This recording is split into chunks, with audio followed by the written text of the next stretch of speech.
নমস্কার, আমি দিয়া। খবর শুনছেন আপডেট বাংলা চ্যানেল থেকে। জানাবো পশ্চিমবঙ্গ দেশ এবং বিদেশের বাছাই করা 40টি তাজা খবর। প্রতিদিনের সেরা খবরগুলি আপনার হাতের মুঠোয় পৌঁছে দিতে আমরা আছি সদা প্রস্তুত।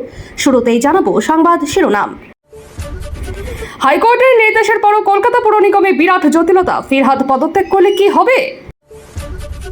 শহর জুড়ে অরেঞ্জ অ্যালার্ট। কাকভোরের বৃষ্টিতে জল জমল রাস্তায়, সতর্কতা জারি জেলাগুলিতেও। কলকাতায় ওয়াটার মেট্রো, তাজপুর বন্দর নিয়ে আদানের সঙ্গে কথা শুভেন্দুর। মমতাই সর্বোচ্চ নেত্রী, ওনাকেই মেনে চলি। চিঠিতে সই করানোর আগে কিছুই বলা হয়নি। বিস্ফোরক ঋতব্রতদের শিবিরে থাকা এমএলএরা। ঢেকে স্বর্গে গেলেও ধান ভাঙে। অন্নপূর্ণা ফার্ম বিলিত কাটমানি। নয়াচরে তৈরি হবে মৎস্য হাব। বেআইনি বসতি হঠাতে পদক্ষেপ করল নতুন বিজেপি সরকার। চুরি, তোলাবাজি, বেআইনি নির্মাণের অভিযোগে বিধানসভার বিরোধী ডেপুটি লিডারের বাড়ির সামনে বিক্ষোভ।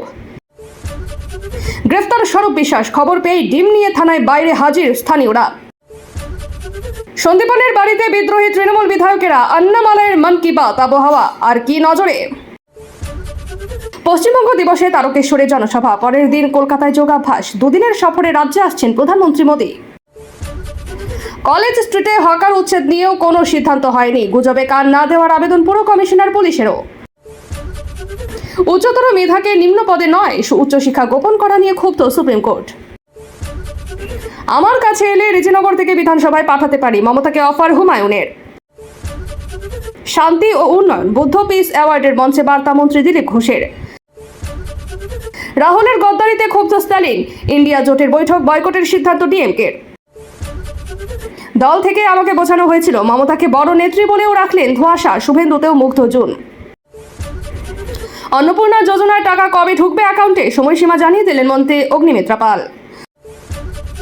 মমতা অন্ধ ধৃতরাষ্ট্র, অভিষেকে এখনই গ্রেফতার করা উচিত, বিস্ফোরক হুমায়ুন কবির। রেখা নামের এক মহিলা পুলিশ কর্মকর্তা চলন্ত ট্রেনে প্রসব বেদনায় কাতর এক গর্ভবতী মহিলাকে সাহায্য করতে দেবদূতের মতো এগিয়ে এসেছিলেন। বিধানসভার সই বিতর্কে নয়া মোড়। আদালতে হাজিরা দিয়ে কি ফাঁস করলেন তৃণমূল বিধায়ক? নবান্নে মুখ্যমন্ত্রী শুভেন্দু অধিকারীর সঙ্গে ম্যারাথন বৈঠক গৌতম আদানির। বাংলায় কি এবার লগ্নির ঢল? প্রতীক কেড়ে নিলেও মমতাই আসল দল, দরকারে গড়বেন নতুন পার্টি। ডায়মন্ড হারবার মডেল লাইব্রেরিতে বই উধাও। তাক জুড়ে পেটি পেটি মদ। সব সামনে আসতে যা ঘটল এলাকায়। পঞ্চায়েত স্তরে দুর্নীতি রুখতে বড় সড় রদবদল। বদলি হচ্ছেন 1100 কর্মী। দ্রুত নিয়োগ হবে 11,000 শূন্য পদে। সিলিন্ডার আসা বন্ধ হয়ে যাবে। 30শে জুনের মধ্যে গ্রাহকদের এই কাজ করতেই হবে। সাইয়ের 200 কোটির প্রকল্প আটকে দিয়েছিল তৃণমূল। মমতা অরূপকে কাঠগড়ায় তুলে বিস্ফোরক দিন্দা। একজন মানুষ আমায় সব থেকে বেশি অবাক করেছে। তৃণমূলের দুর্দশার মধ্যে ইঙ্গিতপূর্ণ পোস্ট বাবুলের। গাধার মুখে এন্টলির বিধায়ক সন্দীপনের ছবি লাগিয়ে ব্যাপক বিক্ষোভ। স্লোগান উঠল, চোর চোর চোরটা স্বর্ণকমলের ছেলেটা। ফাইল কাণ্ডে তুমুল শোরগোল। সরকারি ফাইল হাতে দিদিমণি বেরোতেই ধরলেন বিজেপি নেতারা। এমবিএ পড়ুয়া ববিতা কোথায়? উত্তরাখণ্ডে ট্র্যাক করতে গিয়ে নিখোঁজ। 6 দিন কেটে গেলেও হদিশ নেই। আটক তরুণীর 2 বন্ধু। বিধাননগরও খোয়ালো তৃণমূল। মেয়র কৃষ্ণার ইস্তফা। রাজ্যে ক্ষমতা হারানোর পর থেকেই আর নিয়ন্ত্রণে ছিল না পুরসভা। কলাকুশলীদের উপর ডিম ইট বৃষ্টি। আমরা পাপিয়াদের লোক হুঙ্কার। তোলপাড় টলিউড। বিজেপির উচ্ছেদ অভিযান। ধ্বংস হকারদের জীবন জীবিকা। রাস্তায় সর্বহারারা। গ্রেফতার এবার রাজ্যের এই তৃণমূল নেতা। কোন অভিযোগে তাকে আদালতে নিয়ে গেল পুলিশ? আপনাদের কাছে একটা অনুরোধ রইল, আমরা প্রতিদিন চেষ্টা করি আপনাদের জন্য সঠিক, সংক্ষিপ্ত ও নিরপেক্ষ খবর পৌঁছে দিতে। আমাদের এই ছোট্ট চেষ্টাকে যদি আপনার ভালো লাগে তাহলে দয়া করে একটা লাইক দিয়ে পাশে থাকার বার্তা দিন। আপনার একটা লাইকই আমাদের আগামী দিনের অনুপ্রেরণা। এবার এক এক করে দেখে নিন বিস্তারিত খবর।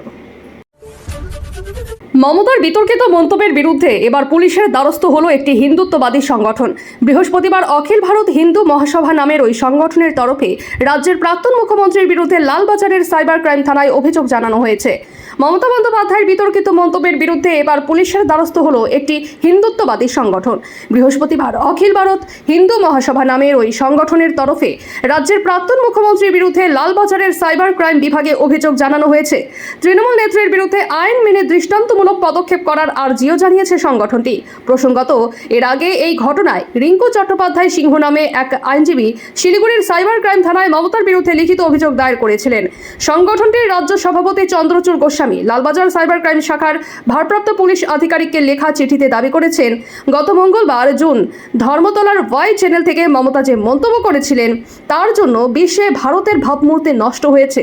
তৃণমূল নেত্রীর ওই মন্তব্যের জন্য পশ্চিমবঙ্গ এবং ভারতের সাম্প্রদায়িক সম্প্রীতি নষ্ট হতে পারে বলেও আশঙ্কা প্রকাশ করেছেন চন্দ্রচূড়। অখিল ভারত হিন্দু মহাসভার আরও অভিযোগ যে মমতার ওই বিতর্কিত মন্তব্য দেশদ্রোহিতার শামিল। এই মন্তব্যের জন্য বাংলাদেশের সংখ্যালঘুদের মধ্যে ভয়ের আবহ তৈরি হতে পারে বলে আশঙ্কা করা হয়। এই সূত্রেই দেশের গরিমা এবং নাগরিকদের সুরক্ষার বিষয়টি মাথায় রেখে মমতার বিরুদ্ধে আইনানুগ পদক্ষেপ করার জন্য পুলিশের কাছে আর্জি জানিয়েছে হিন্দুত্ববাদী সংগঠনটি। কি বলেছিলেন মমতা? ওয়াই চ্যানেলে ধর্নায় বসে মমতা বলেছিলেন, বাংলাদেশের একটা বড় খুনিকে এসটিএফ গ্রেফতার করেছিল। জেনে রাখুন, যা নিয়ে বাংলাদেশে অনেক রেগুলেশন হয়েছিল, অন্য দেশের কথা আমি বলছি না, আমার বলার অধিকার নেই। তারপরেই তিনি বলেন, কিন্তু আমি যেটা বলছি সেই পয়েন্টটা হলো, তারপরে তারা মেঘালয় হয়ে বাংলায় চলে আসে। বাংলায় যখন চলে আসে তখন আমাদের এসটিএফ তাকে ধরে, এটা তাদের ক্রেডিট।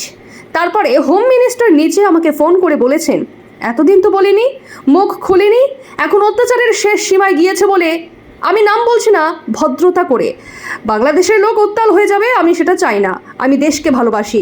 সেই সময় অনেকেই ধর্নাস্থলে বসে সেই নাম প্রকাশ করার দাবি তোলেন। মমতা বলেন, না বলবো না দেশের স্বার্থে। কেন্দ্রীয় স্বরাষ্ট্রমন্ত্রী তিনি কি বললেন, আপনি বাংলার পুলিশকে বলে দিন এই কথা যাতে বাইরে না বলে, এটা দেশের জন্য। কাকে দিয়ে খুন করিয়েছিলেন, কার কার নাম বেরিয়েছিল, আজ সরকার বদলালেও মনে রাখবেন, আমি তো সবটাই জানি। আমার হৃদয় কথা ভাণ্ডার, তথ্য ভাণ্ডার, সত্য ভাণ্ডার। সম্পদের ভয়ে কর্মীদের ভাসিয়ে দল ছেড়ে যাব না। মমতা কারো নাম না নিলেও মনে করা হচ্ছে বাংলাদেশের ইনকিলাব মঞ্চের আহ্বায়ক শরীফ ওসমান হাদির হত্যাকাণ্ডের দিকে ইঙ্গিত ছিল তার। চলতি বছর ফেব্রুয়ারিতে বাংলাদেশে সাধারণ নির্বাচন ছিল। তার আগে গত বছর 12ই ডিসেম্বর ঢাকায় হাদিকে গুলি করা হয়। পরে সিঙ্গাপুরের হাসপাতালে তার মৃত্যু হয়। সেই হত্যায় অভিযুক্তদের ভারতীয় পুলিশ গ্রেফতার করে। বনগাঁ থেকে পশ্চিমবঙ্গ পুলিশের এসটিএফ এর হাতে তারা ধরা পড়েছিলেন। ধৃতরা হলেন 37 বছরের ফয়সাল করিম মাসুদ ওরফে রাহুল এবং 34 বছরের আলমগীর হোসেন।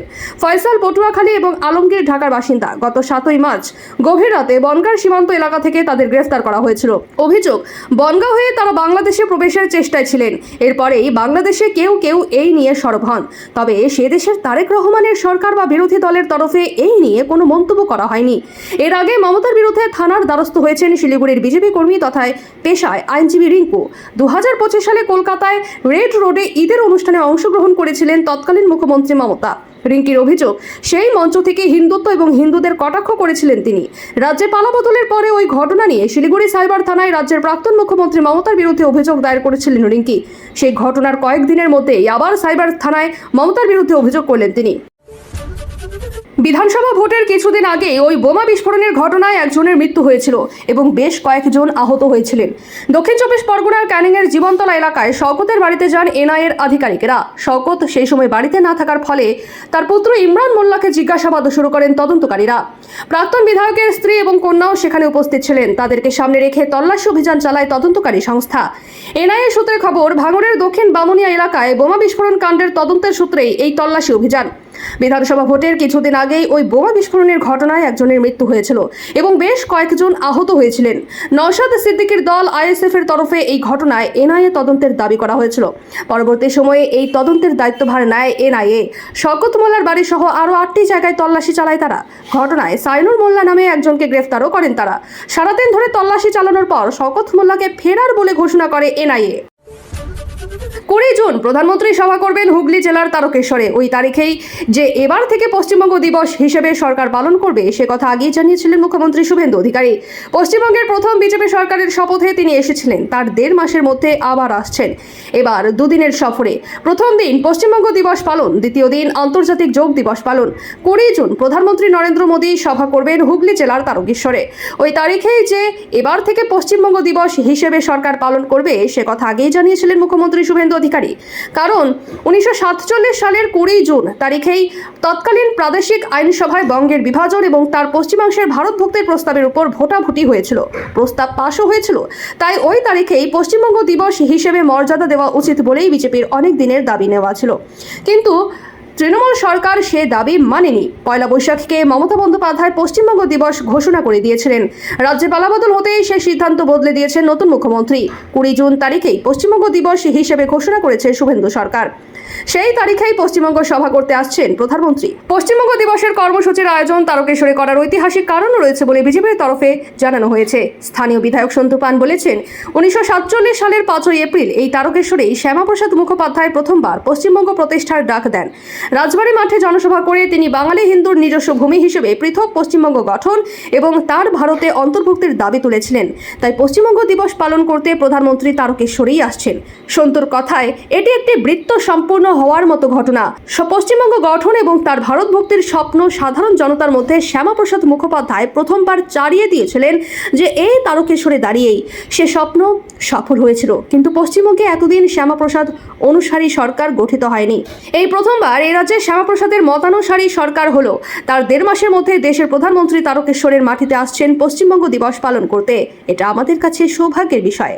20 জুনের এই কর্মসূচি প্রধানমন্ত্রীর তরফ থেকে একটি ধন্যবাদ জ্ঞাপক কর্মসূচি হতে চলেছে বলে বিজেপি সূত্রের খবর। বিধানসভা নির্বাচনে পশ্চিমবঙ্গে বিজেপি যে বিপুল জনাদেশ পেয়েছে তাকে দলের তরফ থেকে বারবার ঐতিহাসিক হিসেবে বর্ণনা করা হচ্ছে। বিজেপিকে এই ঐতিহাসিক বিজয় উপহার দেওয়ার জন্য মোদী পশ্চিমবঙ্গ দিবস পালনের মঞ্চ থেকেই পশ্চিমবঙ্গবাসীকে ধন্যবাদ জানাবেন। সে মঞ্চে পশ্চিমবঙ্গের জন্য একগুচ্ছ ঘোষণাও থাকতে পারে বলে বিজেপি সূত্রের খবর। তারপরের দিন অর্থাৎ 21শে জুন আন্তর্জাতিক যোগ দিবস। সেই কর্মসূচিতে যে এবছর প্রধানমন্ত্রী কলকাতা থেকে অংশ নেবেন তা সপ্তাহখানেক আগেই জানা গিয়েছিল।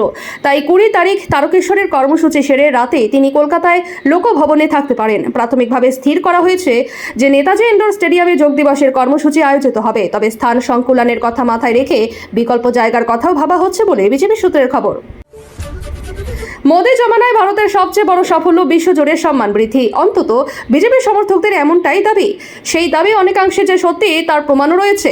প্রধানমন্ত্রী নরেন্দ্র মোদী যে দেশে যান সে দেশেই সমাদৃত হন, সম্মানও পান। তাতেই বিজেপি সমর্থকরা দেশকে বিশ্বগুরু বলে দাবি করা শুরু করেছেন ইদানিং। যদিও আরএসএস এখনও ভারতকে বিশ্বগুরু বলে ভাবতে নারাজ, বরং সংঘ মনে করছে প্রস্তুতির অভাবেই ভারত বিশ্বগুরু হতে পারছে না। আরএসএস প্রধানের বক্তব্য, ভারতের সময় এসেছে। আজ যুদ্ধবিধ্বস্ত বিশ্বের সব সমস্যার সব সংকটের সমাধান ভারত করে দিতে পারে, কিন্তু প্রস্তুতির অভাবে আমরা বিশ্বগুরু হতে পারছি না। নাগপুরের সংঘ সেবকদের প্রশিক্ষণ শিবিরে মোহন ভাগবত বলেছিলেন, ভারত বিশ্বগুরু হবে, ভারতকে আমরা বিশ্বগুরু বানাবই। এটা বহুদিন ধরেই বলে আসছি, কিন্তু প্রস্তুতির অভাব আমাদের আটকে দিচ্ছে। সংঘ প্রধানের সাফ কথা, আমাদের আরও শক্তিশালী হতে হবে। এটা অস্বীকার করার কোনো উপায় নেই যে বিশ্ব সেই দেশকেই সম্মান করে যে দেশের শক্তি বেশি। মোহন ভাগবতের কথায় ভারতও সত্যি কথা বলে, কিন্তু শুধু সত্যি কথা বলাটাই যথেষ্ট নয়। সত্যি বা ঠিকটা যে সবাই গ্রহণ করবে তেমন কোনো মানে নেই। শক্তিশালী হলে তবেই অন্য দেশগুলি সম্মান দেবে। আজ গোটা বিশ্ব নতুন পথের সন্ধানে। সেই পথের সন্ধান একমাত্র ভারতই দিতে পারে, কিন্তু সেটার জন্য আরও প্রস্তুতি নিতে হবে, আরও শক্তিশালী হতে হবে। এখন প্রশ্ন হলো, আরএসএস প্রধানের এই বার্তা কার উদ্দেশ্যে? যেখানে বিজেপি নেতারা দিনরাত প্রধানমন্ত্রী নরেন্দ্র মোদীকে বিশ্বগুরু বলে প্রচার করছেন, সেখানে সংঘ বলছে এখনো ভারত বিশ্বগুরু হওয়ার জন্য প্রস্তুতি হতে পারেনি। তাহলে কোথাও গিয়ে সংঘ আর বিজেপির মধ্যে দ্বিমত প্রকাশ্যে চলে আসছে না তো? দীর্ঘদিন ধরে ক্ষোভ জমলেও বহাল তবিয়তে ঘুরছিলেন সৌরভ বিশ্বাস। তৃণমূল ক্ষমতায় থাকায় তার বিরুদ্ধে মুখ খোলার সাহসও দেখাতে পারেনি অধিকাংশই। বৃহস্পতিবার রাতে শ্লীলতাহানি ও অস্ত্র আইনে তাকে গ্রেফতার করে পুলিশ। শুক্রবার সকালে এ প্রসঙ্গে মুখ খুলেন দিলীপ। বলেন, ক্ষমতাকে কাজে লাগিয়ে কত মানুষের উপর যে অত্যাচার করেছে। টলিপাড়ার দীর্ঘদিনের ক্ষোভ বিশ্বাস ব্রাদার্সের উপর। অভিযোগ ছিল, দাদা অরূপ বিশ্বাসের ক্ষমতাকে কাজে লাগিয়ে দেদার টলিউডে একছত্র আধিপত্য স্থাপন করেছিলেন স্বরূপ। অভিনেতা অভিনেত্রী থেকে কলাকুশলী সকলেই তার অত্যাচারের শিকার। বৃহস্পতিবার রাতে অবশেষে এক মেকআপ আর্টিস্টের অভিযোগের ভিত্তিতে গ্রেফতার করা হয়েছে তাকে। অভিযোগকারিনী জানান, 2 বছর ধরে কোনো কাজ পাননি ওই মহিলা। কাজ চাইতে গেলে তার কাছ থেকে টাকা দাবি করা হয়। শুধু তাই নয়, টাকা না দিলে ভবিষ্যতে কাজ দেওয়া হবে না বলেও জানানো হয় বলে অভিযোগ। 2 বছর পর ফের কাজের খোঁজে ফের স্বরূপ বিশ্বাসের সঙ্গে যোগাযোগ করলে তাকে শ্লীলতাহানি করা হয় বলে অভিযোগ। কুকীর্তি এখানেই শেষ নয়। মহিলার আরও অভিযোগ, গত মার্চে ওই মহিলার বাড়িতে তাকে খুন করার উদ্দেশ্যে অস্ত্র নিয়ে চড়াও হয়েছিল স্বরূপের দলবল। ফেডারেশনের সদস্য ওই মহিলার বিস্ফোরক অভিযোগের ভিত্তিতেই বৃহস্পতিবার তৎপর হয় নিউ আলিপুর থানা। এই গ্রেফতারিতে স্বস্তি পেয়েছেন টলিউডের প্রায় সকল তারকা ও কলাকুশলীরা। অনেকেই প্রকাশ্যে মুখ খুলেছেন। শুক্রবার সকালে এই বিষয়ে কথা বলা হলে দিলীপ বলেন, লোকে এবার জানুক কত অত্যাচারী ছিল এরা। দিনের পর দিন ক্ষমতার অপব্যবহার করেছে, বছরের পর বছর মানুষ মুখ খোলার সাহস পায়নি, এখন কমপ্লেন করছে। দেশে আইন আছে, অন্যায় করলে কেউ ছাড় পাবে না। হারহিম হত্যাকাণ্ড, রাজধানীর বুকে দিল্লি বিশ্ববিদ্যালয়ের অধ্যাপিকার মৃতদেহ উদ্ধার হলো তার ফ্ল্যাটের ঘর থেকে। জানা গিয়েছে, দিল্লিতে একাই থাকতেন অধ্যাপিকা দেবস্মিতা পাল। বৃহস্পতিবার সকাল থেকে একাধিকবার ফোন করেও তার সঙ্গে যোগাযোগ করা যায়নি। বাধ্য হয়ে পুলিশে খবর দেন দেবস্মিতার দিদি দেবারতী। ফ্ল্যাটের দরজা ভেঙে দেবস্মিতার দেহ উদ্ধার হয়। গোটা ঘটনায় প্রশ্ন উঠছে রাজধানীর নারী নিরাপত্তা নিয়ে। জানা গিয়েছে, পূর্ব দিল্লির বসুন্ধরা এনক্লেভে বসবাস করতেন দেবস্মিতা। দিল্লি বিশ্ববিদ্যালয়ে ইংরেজি অধ্যাপিকা ছিলেন তিনি। তার স্বামী থাকেন বেঙ্গালুরুতে। দেবস্মিতার বাবা মাও দিল্লির ওই এলাকাতেই থাকতেন। বাঙালি অধ্যাপিকা একাই থাকতেন ওই ফ্ল্যাটে। পুলিশ সূত্রে খবর, বৃহস্পতিবার সকাল থেকে দেবস্মিতাকে বহুবার ফোন করেছিলেন তার দিদি, কিন্তু সাড়া মেলেনি। বাধ্য হয়ে দুপুর 2:30 নাগাদ ফ্ল্যাটে যান দেবস্মিতার দিদি দেবারতী। দরজা বাইরে থেকে বন্ধ হয়েছিল। দরজা ভেঙে ঢুকতেই দেবারতী দেখেন পড়ে রয়েছে দেবস্মিতার রক্তাক্ত মৃতদেহ। বোনের এমন অবস্থা দেখে সঙ্গে সঙ্গে পুলিশে খবর দেন দেবারতী। পুলিশ এসে মৃতদেহ উদ্ধার করে। প্রাথমিকভাবে জানা গিয়েছে, মাথায় কোনো ভারী জিনিস দিয়ে আঘাত করা হয়েছে। ধারালো অস্ত্রের আঘাতের চিহ্নও মিলেছে দেবস্মিতার দেহে, কিন্তু ডাকাতি হয়নি, কারণ দেবস্মিতার ঘর থেকে কোনো জিনিস চুরি হয়নি। তার কানের দুলটাও চুরি হয়নি। আপাতত গোটা ঘটনার তদন্ত করছে পুলিশ। প্রশ্ন উঠছে, রাজধানীর বুকে এমন পরিণতি কেন? দিল্লি বিশ্ববিদ্যালয়ের অধ্যাপিকাও কেন নিরাপদ নন? আপাতত ময়নাতদন্তের জন্য পাঠানো হয়েছে দেবস্মিতার দেহ। জানা গিয়েছে, স্বামীর সঙ্গে বিচ্ছেদের প্রক্রিয়া চলছে তার। এই খুনের সঙ্গে সেই বিষয়টির যোগ রয়েছে কিনা সেটাও খতিয়ে দেখা হচ্ছে। উল্লেখ্য, বছর 10 আগে জামিয়া মিলিয়া বিশ্ববিদ্যালয় থেকে ডক্টরেট লাভ করেন দেবস্মিতা। দীর্ঘ 10 বছর ধরে তিনি যুক্ত ছিলেন শিক্ষকতার সঙ্গে। মাত্র 42 বছর বয়সেই থেমে গেল তার জীবন। রাজ্য জুড়ে একটি গাছ মায়ের নামে কর্মসূচি বাস্তবায়নের উদ্যোগ নিয়েছে পশ্চিমবঙ্গ সরকার। প্রত্যেক বিধায়ককে তাদের নিজ নিজ এলাকায় 1000 চারাগাছ রোপণের লক্ষ্যমাত্রা স্থির করেছে নবান্ন। 5 জুন বিশ্ব পরিবেশ দিবসে মুখ্যমন্ত্রী শুভেন্দু অধিকারীর উপস্থিতিতে এই কর্মসূচির শুভ উদ্বোধন অনুষ্ঠিত হতে চলেছে বিধাননগরের একটি হলে। 2024 সালে বিশ্ব পরিবেশ দিবসে এক পেড় মা কে নাম অর্থাৎ একটি গাছ মায়ের নামে প্রকল্পের উদ্বোধন করেন প্রধানমন্ত্রী নরেন্দ্র মোদী। এবার রাজ্যে সেই প্রকল্প শুরু হচ্ছে। এই কর্মসূচির আওতায় পশ্চিমবঙ্গে মোট প্রায় 1.1 কোটি চারাগাছ রোপণের লক্ষ্যমাত্রা নিয়েছে সরকার। প্রশাসনের পাশাপাশি বিভিন্ন স্বেচ্ছাসেবী সংস্থা, শিক্ষা প্রতিষ্ঠান, বিশিষ্ট নাগরিক সহ সাধারণ মানুষকে এই উদ্যোগে সামিল হতে আহ্বান জানানো হয়েছে। জেলা ও কলকাতা পুরসভা স্তরে প্রায় 5000 করে চারাগাছ, ব্লক স্তরে 100টি করে এবং পুরসভা স্তরে 200টি করে ও বড় স্তরে 300টি করে চারাগাছ রোপণের পরিকল্পনা করা হয়েছে। এছাড়াও প্রত্যেক বিধায়ক তাদের নিজের এলাকায় 1000 করে চারাগাছ রোপণ করবেন। বিশ্ব পরিবেশ দিবসে প্রশাসনের বিভিন্ন স্তরে চারাগাছ বিতরণ ও রোপণের সিদ্ধান্ত নেওয়া হয়েছে। জেলা ও কলকাতা পুরসভা স্তরে প্রায় 5000 করে চারাগাছ, ব্লক স্তরে 100টি করে, পুরসভা স্তরে 200টি করে এবং বড় স্তরে 300টি করে চারাগাছ রোপণের পরিকল্পনা রয়েছে। এবছরের 5 জুন থেকে শুরু করে এই কর্মসূচি চলবে আগামী বছরের 31 মার্চ পর্যন্ত। যৌথ সংগ্রামী মঞ্চের সঙ্গে প্রথম বৈঠকেই মুখ্যমন্ত্রী শুভেন্দু অধিকারী আশ্বাস দিয়েছিলেন, আন্দোলন সাসপেন্ডেড কর্মীদের কাজে ফেরানো হবে। কথা রাখলেন তিনি। কয়েকদিনের মধ্যেই কাজে ফিরলেন অভয়ার ন্যায় বিচার। সরকারি কর্মীদের অধিকার নিয়ে সরব হয়ে সাসপেন্ডেড শুভঙ্কর বন্দ্যোপাধ্যায় দীর্ঘ প্রায় 2 বছর পর পশ্চিম বর্ধমানের কাঁকসা বিডিও অফিসে কাজে যোগ দিলেন তিনি। সহকর্মী এবং সংগ্রামী যৌথ মঞ্চের সদস্যরা ফুলের মালা পরিয়ে তাকে স্বাগত জানান। তার এই প্রত্যাবর্তনে মনোবল বাড়ল সরকারি কর্মীদের। এদিন শুভঙ্কর বন্দ্যোপাধ্যায় বলেন, আমি নিজের জন্য আন্দোলন করিনি, রাজ্যের কর্মচারীদের অধিকার এবং অভয়ার ন্যায় বিচারের দাবিতে পথে নেমেছিলাম।